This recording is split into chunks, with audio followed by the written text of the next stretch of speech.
তো friends, good morning বন্ধুরা, শুভ সকাল। আবার একটা নতুন ভিডিও নিয়ে তোমাদের কাছে এসে গেছি সকাল সকাল। বন্ধুরা, পুরো ভিডিওটা দেখার জন্য অনুরোধ রইল তোমাদের কাছে। আর দেখো, ছেলে মেয়েকে নিয়ে বাড়ি কাজ নিয়েই সকাল সকাল যুদ্ধ শুরু করে দিয়েছি। কিসের যুদ্ধ জানো? সকাল স্কুল না, তার জন্য একটু যুদ্ধটা করতেই লাগে ওদের জন্য। ঘুম থেকে ওঠাতে হবে, চুল বেঁধে দিতে হবে, জলের বোতলে জল ভরতে হবে, স্কুল ব্যাগ রেডি করতে হবে, জামা কাপড় রেডি করতে হবে, টিফিন রেডি করতে হবে।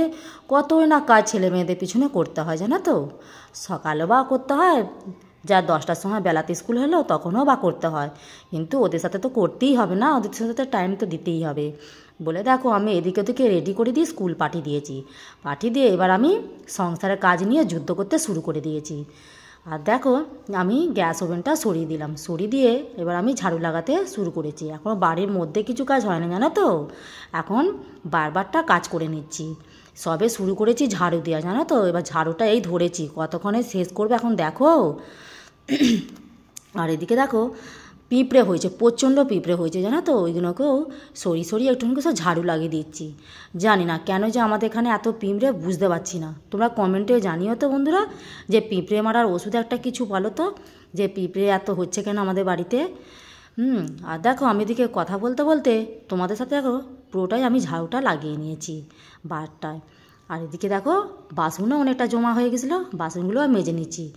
বাসনটা দেখো, এবার বালি শেষ হয়ে গেছিলো জানো তো, আমি সাবান দিয়ে বালি দিয়েই মাজি। হ্যাঁ, বালিটাও শেষ হয়ে গেছে।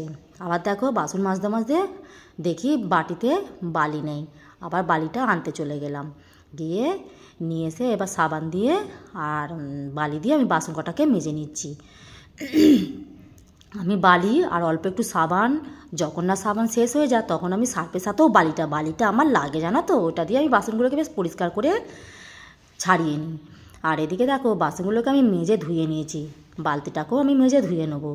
দেখতে পাচ্ছ, আমি সব সময় দেখেছো রান্নাবান্নার পরেও বা সকালবেলা হোক, আমি বাসনটার সাথে সাথে আমি বালতিটাও মেজে নিই, তোমরা সবাই দেখেছো। আর এদিকে প্রেসার কুকারটাও আমি মেজে নিচ্ছি, নিয়ে আমি বাসনগুলোকে ভালো করে ধুয়ে পরিষ্কার করে সাইডে করে দিলাম। আর এদিকে দেখো, কলতলাতে আমি অল্প একটু সার্ফ ছড়িয়ে দেবো জানো তো, সার্ফ দিয়ে দিলে পারে আর অল্প একটুখানি ঝাড়ুটা ঘষে দিলে পারে কলতলাটা একটু পরিষ্কার হয়ে যাবে। আর বাসি তো, আমি সবসময় সকালবেলাটা কী করি, একটু ফিনাইল সার্ফ দিয়ে কলতলাটা একটু পরিষ্কার করে দিই, কেননা বাসি বাসনগুলো ধোয়া হয় তো, যার জন্য একটু পরিষ্কার করে ভালো করে ধুয়ে দিই। এই দেখো, আমি ঝাড়ু দিয়ে এবার ঘষে দেবো। দেখতে পাচ্ছ কতটা নোংরা বেরোচ্ছে। আর নাহলে বলো তো, রোজ রোজ না পরিষ্কার করলে পারে কলতলা শ্যাওলা পড়ে। আর কি বলো তো, শ্যাওলা পড়লেই আমি স্লিপ হয়ে পড়ে পা হাত ভেঙে বসে থাকবো। তার জন্য আমি কি করি, কলতলাটা যখনই আমি বাসন মাজি তখনই আমি সার্ফ দিয়ে একটুখানি ঘষে দিই, তোমরা অনেক সময় লক্ষ্য করেছো। আর দেখো, এদিকে আমি বাইরে কাজ করে নিয়ে আমি বাড়ির ভেতরে আমি কাজ করতে শুরু করে দিয়েছি।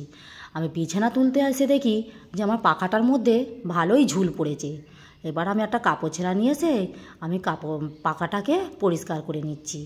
তোমরা সবাই দেখতে পাচ্ছ, পাখাটাকে আমি পরিষ্কার করে নিচ্ছি, ভারী ঝুল পড়েছে। তোমরা দেখতে পাচ্ছ কিনা আমি জানি না, ঝুলটা ভারী হয়েছে।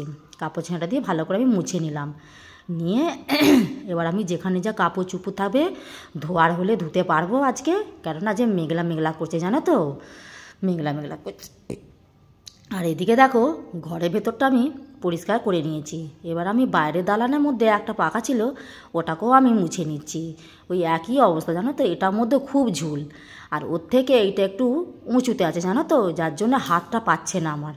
তার জন্য আমি এই কাপড়টা দিয়ে একটু ঝটকে দিলাম। এদিকে পাখা পরিষ্কার করতে করতে মেঘও বেশ ধরে গেছে দেখতে পাচ্ছ, আর গুঁড়ি গুঁড়ি বৃষ্টিও পড়তে লেগে গেছে। ছুটতে আমি ছাদের মধ্যে চলে এসেছি, কালকে ধুয়ে রাখা জামা কাপড়গুলো রোদ্দুরে দিয়েছিলাম। হ্যাঁ, ওগুলো তুলতে চলে এসেছি, নাহলে আবার ভিজে গেলে আবার মেলার অসুবিধা হবে। যার জন্য দেখো, আমি ছুটে চলে এসেছি জামা কাপড়গুলো তুলতে। আর যেগুলো ভিজে গেছে ও সাইডে রাখা আছে, যেগুলো শুকিয়ে গেছে সেগুলোকে আমি তুলে নিচ্ছি। আর দেখো, ওদিকে আমি গুছিয়ে নিয়ে জামাগুলো নেমে এসে আবার দেখো দালানটার মধ্যে আমি ঝাড়ুটা লাগিয়ে পরিষ্কার করে নিচ্ছি। এবার বোতলগুলোর মধ্যেও জল ভরতে হবে, বোতলগুলোকেও কলতলার মধ্যে রেখে দিলাম, বালতিটাও কলতলার মধ্যে গিয়ে রেখে দেবো। আর আমি সব এবার সরিয়ে আমি ঝাড়ুটা লাগিয়ে পরিষ্কার করে নেবো দালানটাতে। দেখতে পাচ্ছ, পরিষ্কার করছি আমি। নিশ্চয়ই তোমরা সব দেখতে পাচ্ছ।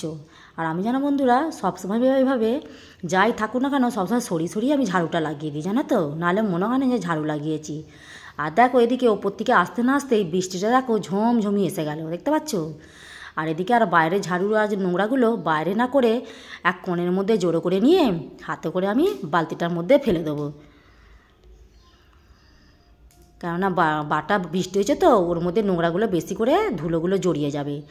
আর দেখো এদিকে ঝাড়ু লাগিয়ে দিয়ে আমি চলে এসেছি ভাতের হাঁড়ি উনুনে বসিয়ে দিয়েছি। দেখো বেলাটাও বেশ হয়েছে আর গাছে কয়েকটা করলা হয়েছে, জানো তো।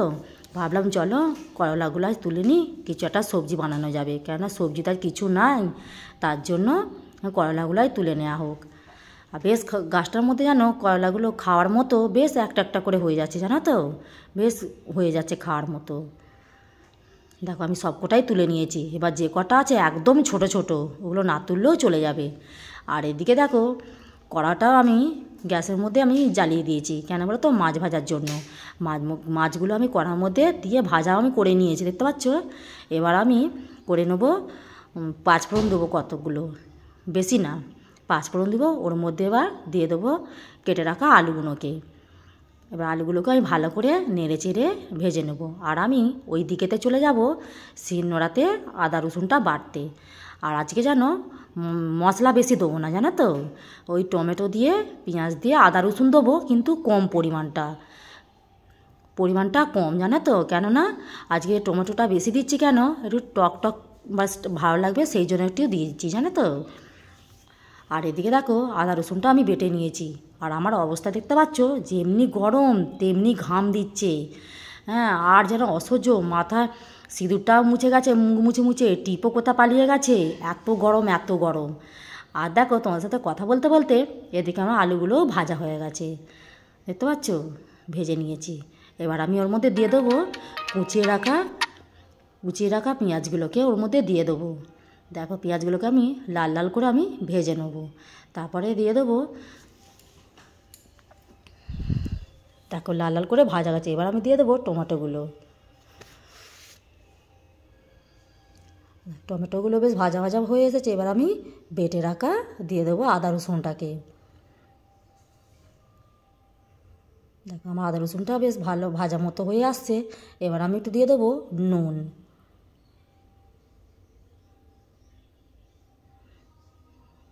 কড়াটার মধ্যে যেন একটু কালি হয়ে গেলে পারে মনে হয় যেন কড়াটার মধ্যে না কত কালি পড়ে আছে, মনে হয় না যে পরিষ্কারটা বেশ করা হবে তবেই না রান্নাবান্না করতে ভালো লাগে। আর কালো হয়ে গেলে পারে ধুর বাবা যেন ভালো লাগে না, জানো তো। কড়াই বলো, খুন্তি বলো, হাঁড়ি বলো, একটু না পরিষ্কার না থাকলে বাবু ভালো লাগে না দেখতে, ঠিক না। দেখো কথা বলতে বলতে আমি হলুদটাও দিয়ে দিয়েছি ওর মধ্যে, দিয়ে এবার দেখো পরিমাণ মতো জল দিয়ে দেবো। জলটা দিয়ে হলুদটাকে একটু ভেজে নেবো, নেড়ে চেড়ে ভেজে নেবো। এবার দিয়ে দেবো পরিমাণ মতো লঙ্কা গুঁড়ো, ওটাকেও আমি ভালো করে নেড়ে চেড়ে ভেজে নেব। আর দেখো এদিকে আমার মশলাটারও তেল ছেড়ে দিয়েছে।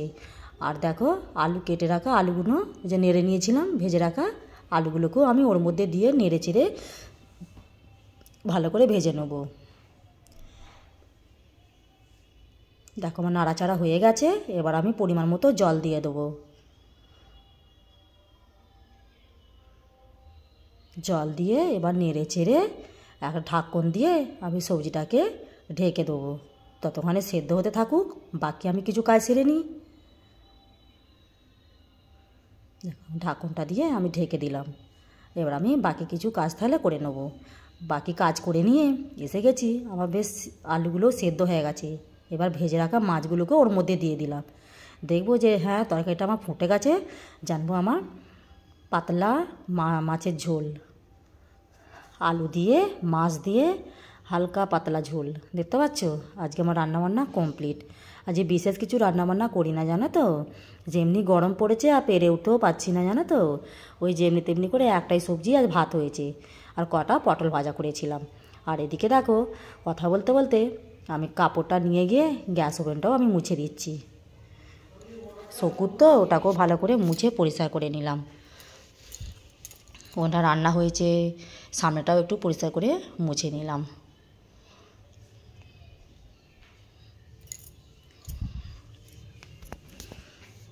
বাড়ির কাজ মেয়েদেরকে কত না কী করে বুঝে করতে হয়, ঠিক না? কত কি বুঝে করতে হবে, কোনটার পর কোনটা করতে হবে, কোনটার পর না করলে হবে, সবটাই ভেবে চিন্তে করতে হয়। আর এদিকে দেখো কথা বলতে বলতে আমি বাসনগুলোকেও কলতলা নিয়ে চলে এসেছি। এসে দেখো আমার অনুশালাটা নাতা দেওয়া হয়ে গেছে। এবার আমি বাসন কটাকেও ধুয়ে নেব।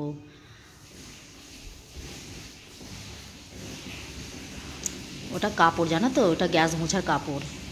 আর দেখো আমি কড়া বাসন সবগুলোকে আমি মেজে নেব। আমার এদিকে সব বাসন মাজা হয়ে গেছে, বাকি কড়াটা রয়ে গেছে, কড়াটাকেও ভালো করে মেজে নেব। আশা করি দেখতে পাচ্ছ কড়াটা কত সুন্দর চকচকে ছেড়েছে না? বললাম না, বাসন না পরিষ্কার হলে পারে ভালো লাগে না রান্না করতে, জানো তো। একটু ভালো করে জেকে পরিষ্কার করে তো বাসনটা মাজতে হবে, ঠিক না? তবে না পরিষ্কার হবে। দেখো কত সুন্দর চকচকে ছেড়েছে। আর দেখো বন্ধুরা, এদিকে আমার বাসন ধোয়া হয়ে গেল। এবার আমি কলতলাটা একটুখানি জলটা দিয়ে ধুয়ে দেবো।